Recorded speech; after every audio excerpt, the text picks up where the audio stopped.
very, grateful that you pick these copies and take a read. I promise you're not going to regret it. So I have two questions, and I'm going to lump it into one because we have other couple of questions. Like I said, it's his day, and we want to have insights, right? So this question, Doctor, is just looking at, we want to know first how you came about this title, 365 Days of 50 Grace. And then we also want you to tell us in the same vein, what's your greatest challenge in writing the book?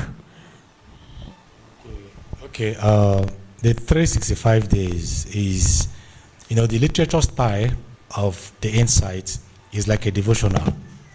It's a devotional, so it's one insight a day to help you take your time to meditate and think it out and see how it applies to your own life. So it's a kind of, devotional that will last for 1 year. That's 365 days. That's how that one came about. Of the 50 grace, is just saying, is reflecting my 50 years of wisdom. So the grace there is wisdom, the 50 is the years that we are celebrating today. So that's how I came about that. Isn't that brilliant? Okay, coming from a brilliant, so that's beautiful. Okay, sorry, the last one you said about the greatest challenge, right? Exactly. Yeah. That part,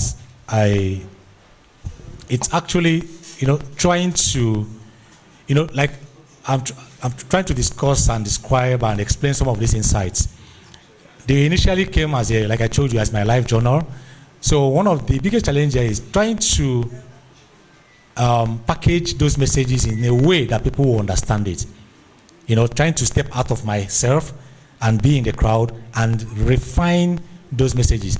That book, you see, there are ones that I wrote like over 13 times.